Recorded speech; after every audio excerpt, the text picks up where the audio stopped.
জন্য প্রস্তাব এসেছে। মা তোমাদের জীবনে একটু মনোযোগ দিয়ে শুনবেন মা বোনেরা আমার।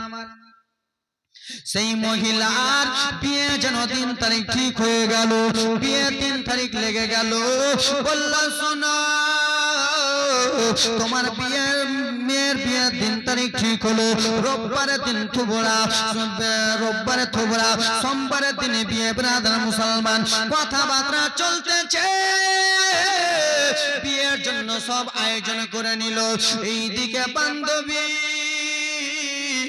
আল্লাহর খাস বান্দি নিজের সেহেলি গুলোকে দাওয়াত দিয়েছে, নিজের বান্ধবী গুলোকে দাওয়াত দিয়েছে। কইরে বান্ধবীরা রে এসো এসো, তাড়াতাড়ি করে আমার বাড়িতে চলে এসো। বলে কেন? বলে কালকে আমার গায়ে হলুদ আছে, কালকে আমার থুবড়া আছে, তোমরা সবাই আমার বাড়িতে চলে এসো। বান্ধবীরা বাবা এক এক এক এক এক করে যেন সেই আল্লাহর বান্দি খাস বান্দির বাড়িতে চলে এসেছে। যেমনই এসেছে সন্ধ্যা লেগেছে, তার বান্ধবীরা বলে ওরে বান্ধবী আজকে তো তোমার থুবড়া, বলো হলুদ কোথায় আছে, হলুদ কোথায় আছে বলো বলো। কেন হলুদ নিয়ে কি করবে? বলে দাও না একটু তোমাকে হলুদটা লাগিয়ে দিই। বাবারে হলুদ ভালো করে হাতে লাগিয়ে দিল, হলুদ পায়ে লাগিয়ে দিল, হলুদ কত সুন্দর করে শরীর হাতে লাগিয়ে দিল। আজকাল আমাদের এই জামানায় আমাদের আজকাল হলুদ লাগাই কি লাগাই না? লাগাই। ভাবি যদি থাকে তো দেওরে ব্রাদার গেঞ্জি টেঞ্জি খুলে হলুদ লাগাইছে, যাই যা সেগুলা আছে আব্বা। ভাবি যদি থাকে তো দেওর বাপরে খুশি, যদি না থাকে তো ভাড়া করে আনো ওই ভাবিকে হলুদ লাগাবে আমার লাগে, ঠিক না? মারে আমার মিলাদ তাই জন্য কিছু বললাম না। ও গো আমার জননী সোনা মানিক আমার শুনে যাবেন রাত্রিবেলা আল্লাহর বান্দি হাতে পায়ে ভালো করে মুখমণ্ডলে মুখে হলুদ লাগিয়ে দিল। হলুদ লাগার পরে যেমনই মসজিদে আজান হইতেছে আল্লাহর বান্দি বলে বান্ধবীরা তাহলে তোমরা আমাকে ছেড়ে দাও, ছেড়ে দাও। কেন তুমি কোথায় যাবে? বলে আমি যাব নামাজ আদায় করতে রে, আমি যাব নামাজ পড়তে রে, তোমরা আমাকে ছেড়ে দাও। বলে না না বান্ধবী আজকে তোমাকে নামাজ পড়তে হবে না রে, আজকে তোমাকে নামাজ পড়তে হবে না।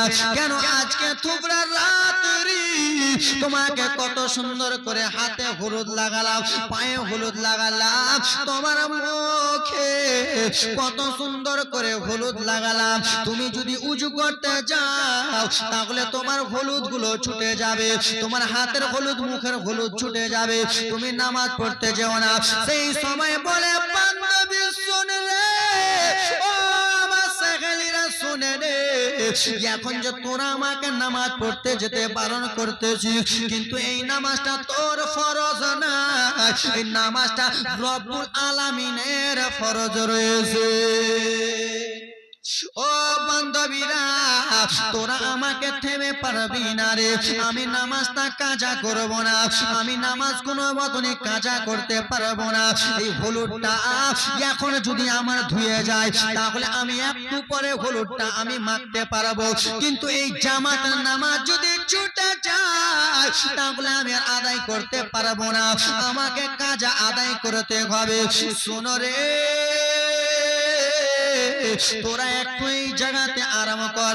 মা তোমাদের জীবনী বলতেছি মা। আল্লাহর বান্দি দৌড়াতে দৌড়াতে বাড়ি চলে গেলেন। মা বলে বেটি, ও বেটি বলো তুমি কেন এত তাড়াতাড়ি করতেছো, কেন তুমি এই দিকে লোটা বদনা খুঁজতেছো? বলে মা গো আল্লাহর ঘর মসজিদ, আল্লাহর ঘর মসজিদ আজান হয়েছে, আমাকে নামাজ পড়তে হবে মা। মা বলল বেটি আজকের জন্য তুমি নামাজটা ছেড়ে দাও। বলে না না মা আমার শরীরের কোনো অসুবিধা নাই, আমার কোনো প্রবলেম নাই মা গো, আমি নামাজ কাজা করব না। বলে বেটি না না যেও না। বলে মা আজকে তাহলে তোমার কথা মানবো না। আল্লাহর বান্দি দৌড়াতে দৌড়াতে মা যেন লোটাতে পানি নিয়ে এলো, উজু ভালো মতন করে নিল। উজু করে এসে প্রাদান মুসলমান যাই নামাজের পাটিতে দাঁড়ালো। যাই নামাজের পাটিতে দাঁড়িয়ে যেমনই প্রাদান মুসলমান নিয়াত করেছে, যেমন আল্লাহু আকবার বলেছে, যেমনই আল্লাহু আকবার বলেছে সাজদাতে চলে গেল আব্বা আমার। আবার উঠে গেল, আবার যেমনই সাজদাতে গেছে আল্লাহর বান্দি যেন আর উঠে না বাবারে। আল্লাহর বান্দি কোনো মতনই উঠে না, উঠে না। মা বলল বেটি রে এতক্ষণ হয়ে গেল কেন তুমি উঠতেছো না? একবার উঠে যাও, উঠে যাও। বারাদার মুসলমান কোনো মতনই উঠে না। যেমনই হাত নাড়া দিয়েছে রে আল্লাহর বান্দি আর যেন পৃথিবীর বাসিন্দা নাই, আল্লাহর বান্দি যেন জান্নাতের বাসিন্দা হয়ে গেছে। এ আমার মা, এই জন্য বলি জননী বিড়িটা ছেড়ে দাও, নামাজটা আগে পড়ো। তাই তো, বিড়ি ছেড়ে দাও। মা আজকে জীবনী আমরা 5 দিন 7 দিনের জীবনী করি, তো আজকে ওই যে ভাবিও না যে জীবনী বক্তব্য কেমন জীবনী করছে। এটা জীবনী নয়, এটা মিলাদ। মিলাদে মিলাদে চালাই, জালসাতে জালসা রকম চালাই, জীবনীতে জীবনী রকম চালাই, 3 রকম। আব্বা আমার শোনা মানে আজকালকার আমার মা বোনেরা হুজুর বিড়িতে বেশি ব্যস্ত। ব্যস্ত না ভাই? এইদিকে মসজিদে আজান হচ্ছে ব্রাদার মুসলমান, এদিকে এরা বিড়িতে ব্যস্ত। আনানি আনানি ধরছে না বিড়ি। কালকে তুই দিয়েছিলি 1000, আজকে আমি দিব 1500। ওই বিড়িতে আনানি ধরিও না, নামাজে ধরো না। দেখি নামাজে আনানি ধরো তো, তুই কত নামাজ পড়তে পারিস, আমি কত না। তাই তো আব্বা, এরকম বিড়িতে আনানি ধরিও না। আব্বারা আমার ভাইয়েরাও এরকম। আজকাল ফ্রি ফায়ার পাবজিতে জীবনটাকে নষ্ট করে দিচ্ছে। ফ্রি ফায়ার পাবজিতে ব্রাদার মুসলমান আনানি ধরছে, টপ না কি বলছে, কাস্টম, ওগুলা খেলছে, কাস্টম খেলছে, ওইগুলোতে আনানি করছে। ভাই রে তোমার মতো আমি একটা যুবক, তোমার হাতে হাতটা দিই, তোমার পাটা আগায়া দাও, তোমার পা ধরে বলবো, না হলে তোমার পায়ে ধুলাটা দাও, নিজের মাথায় মেখে বলবো। ওইগুলোতে টাইম নষ্ট না করে পিতা মাতার দিকে দেখো। আর আল্লাহ রব্বুল আলামিন 5 ওয়াক্ত নামাজ ফরজ করেছে, সেই নামাজটা পড়ো জোরে বলে।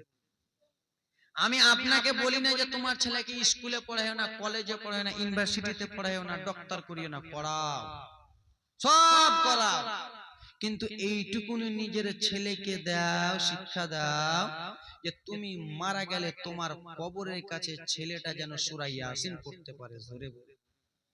তুমি এইটুকুনি মেয়েকে শিক্ষা দাও, এইটুকুনি ছেলেকে শিক্ষা দাও। তুমি যদি মারা যাও তোমার লাশের কাছে যেন ব্রাদার মুসলমান তোমার ছেলে হোক মেয়ে হোক যেন আব্বা আমার সূরা ইয়াসিন পড়তে পারে, আয়াতুল কুরসি পড়তে পারে। একটু আগে হুজুর আয়াতুল কুরসি বলেছে, এইগুলো পড়তে পারে। এইটুকুনি আমি বলবো না কলেজে পড়ায় না, পড়াও, কিন্তু হ্যাঁ এইটুকুনি শিক্ষা দাও যে তোমার, তুমি যদি মারা যাও তোমার ছেলেটা যেন তোমার জানাজার নামাজটা আদায় করে। তাই তো? আমি ভুল বলছি আব্বা? আপনার জানাজার নামাজ আদায় করার জন্য মাওলানা যে হতে হবে এটা লেখা আছে। আমার বাপ যদি মারা যায় তো আমার বাপের জানাজা আমার ভাইয়েরা পড়াতে পারবে না? পারবে, কিন্তু শিখতে হবে না। এটাই লেখা আছে যে আলেমের দ্বারাই পড়াতে হবে। নিজের আব্বা নিজের খানদান যদি মারা যায় তাহলে ব্রাদার মুসলমান নিজের আত্মীয় যেন তার জানাজাটা পড়ায় জোরে বলুন। এই তো ওরে কি করে বলি মাগো না বলে তার উপায় নাই, ওরে কি করে বলি মাগো না বলে তার উপায় নাই। সংসার ধর্ম শেষ করিল, সংসার ধর্ম শেষ করিল টিভি সিরিয়ালে ভাই, কি করে বলি মাগো না বলে তার উপায় নাই। ঠিক কিনা? এই ব্রাদার এগুলো আব্বা আমার সোনামণি আসুন আসুন চলেন চলেন আব্বা এবার জীবনের দিকে একটু আগিয়ে চলেন সামনে 26 আগস্ট নাকি সামনে 26 আগস্ট কার জন্মদিন কার জন্মদিন জানেন না নবী বিশ্বনবী আমরা পতাকা নিয়ে বেড়াই না তো ওই জীবনী শুনবা না কি শুনবা চট করে বলো তোমাদেরই খুশি আমাকে বলিও না তোমাদের যেটা বলতে বলবা সেটাই বলো আল্লাহুম্মা সাল্লি আলা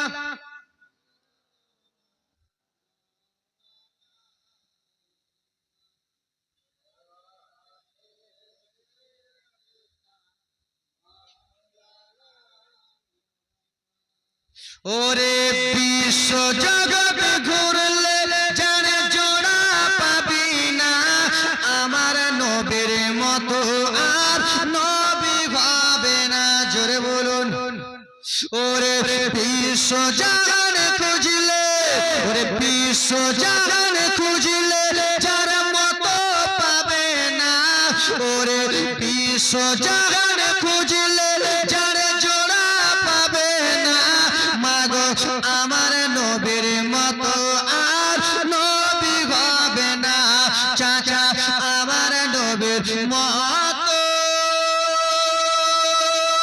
আর নবী হবে না জোরে বলুন কেন ব্রাদার 26 তারিখে দেখা যাবে 26 তারিখে দেখা যাবে কেন বলে হাসছে আকাশে গাইছে বাতাস বলছে পশু নবীর নাম পাখিরা সে দরুদ পড়বে নবীর নামে সুবহ শাম আমরাও সেই নবীর উম্মত 26 তারিখে আমরাও মুখে দরুদ পড়ব জোরে বলুন দেখবেন বাবা গো 26 তারিখে হ্যাঁ এটা আছে 12 রবিউল আউয়াল যেদিন হবে দেখবেন পাখিরা একটু এইদিক ওইদিক করে আসমানের তারার দিকে আসমানের বাবা যদি বৃষ্টিও থাকে না তো দেখবেন বেশি হরমর করবে এটা এমনি না এটা হলো আল্লাহর রহমত জোরে বলুন খেয়াল করে দেখবেন ওরে হাসছে আকাশ গাইছে বাতাস বলছে পশু নবীর নাম পাখিরা সে দরুদ পড়ে নবীর নামে সুবহ শাম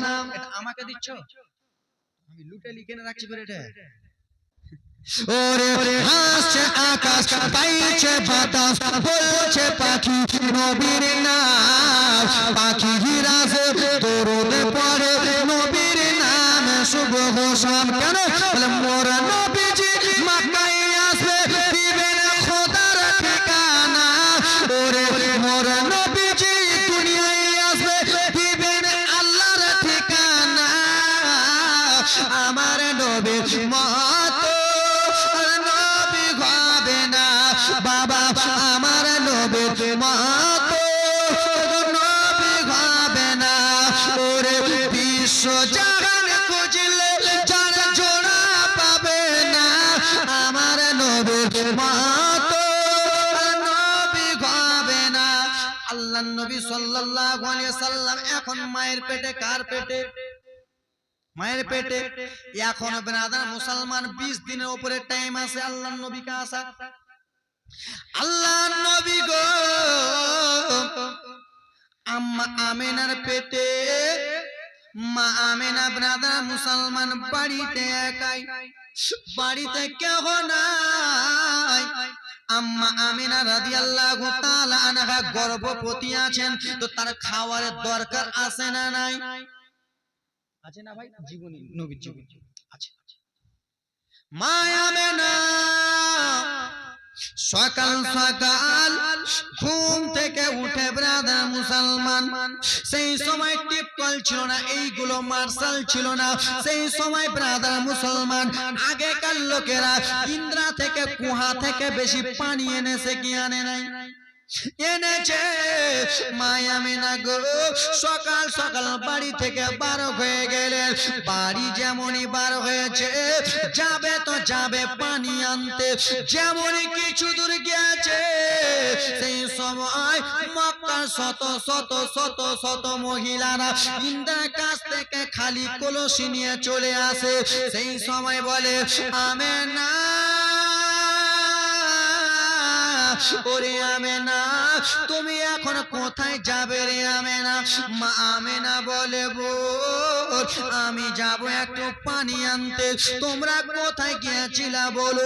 বলে আমরা গিয়েছিলাম ইন্দ্রাতে পানি আনতে। ইন্দ্রা পানি এত নিচুতে আছে আমাদের রশ্মি জমে না, আমাদের বালতি ওই পানিতে জুটে না। ওগো আমেনা তুমি যেও না, তোমার যে লাভ হবে না, এমনি এমনি তোমার যাওয়া হবে। মা আমেনা সেই সময় বলে শোনো তোমরা যখন ঘুরে এলে তাহলে আমি একবার আমেনা ঘুরে আসিব। যারা আমার নবীকে বলে ইলমে গায়েব জানে না, চাচা মনোযোগ দিয়ে জীবনী পাঠ কাটলাম, পাঠ 4 দিনের পাঠ কাটলাম।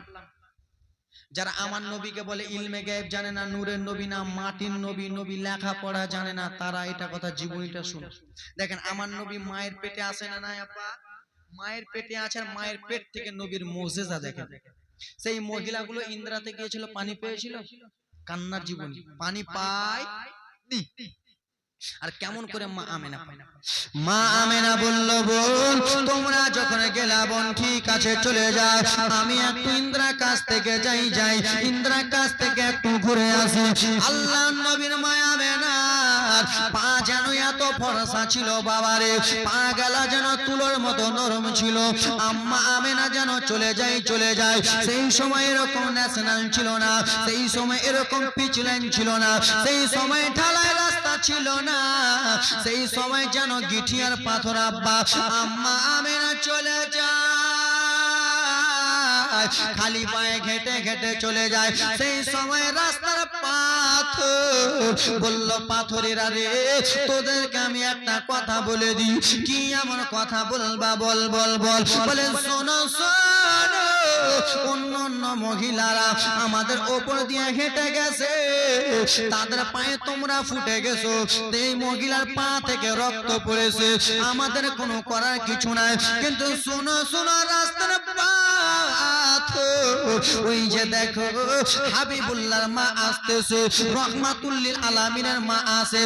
মা আমিনা যদি পাথরে পা দেয়, গিঠিতে পা দেয়, তাহলে গিঠি তুমি ফুটে যাবে, আর মা আমিনা পা থেকে রক্ত পড়ে যাবে। আর মা আমিনা পা থেকে যদি রক্ত পড়ে তাহলে মা আমিনা তল পেটে ব্যথা হবে, আর মা আমিনা তল পেটে যদি ব্যথা পাই রে তাহলে আল্লাহর নবী আমার কষ্ট পাবে।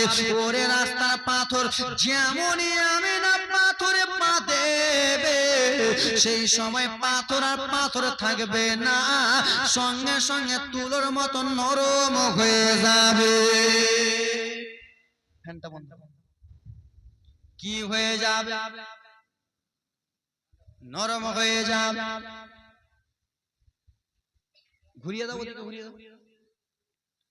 ওগো আমার মা, হ্যাঁ হয়ে গেছে, এবার ভালো লাগে। আমিও ভাবছি কেন এমনি হয়েছে আমার। ওরে আমার মা শুনে যাবেন একটু রাত্রি বেলা মারে, একটু মনোযোগ দিয়ে শুনবেন। মা আমেনা পায়ের তলাতে পাথর পাথর ঠাকুরা তুলো হয়ে গেল। মাইক খুব সুন্দর, তুলো হলো না, অনেক তুলো হয়ে গেল। মা আমেনা যেন রাস্তা দিয়ে চলে যায় আব্বা, রাস্তা দিয়ে ঘেটে ঘেটে চলে যায় আসমানের নিচে, জমিনের উপরে। আব্বা যেন পাখি যেন চলাচলি আসমানের নিচে, জমিনের উপরে যেন পাখি চলাচলি করতেছিল। পাখিদের সরদার দেখে বলে শোনো কি হয়েছে? বলে ওই যে দেখো রহমাতুল্লিল আলামিনের মা, ওই যে দেখো হাবিবুল্লাহর মা, আমরা পাখি যদি মা আমেনার উপর দিয়ে দিদি চলে যায় তাহলে আমাদের ডানা পুড়ে ছাড়খাড় হয়ে যাবে, আমাদের ডানাগুলো জ্বলে যাবে। আমরা বলে জানোয়ার পাখি, আমরা মা আমেনার মাথার উপর দিয়ে যাব না। পাখি হয়ে কেমন করে নবী চিনে পিছন দিক থেকে ঘুরে এসে সামনের দিকে আমেনাকে সালাম দিতেছে।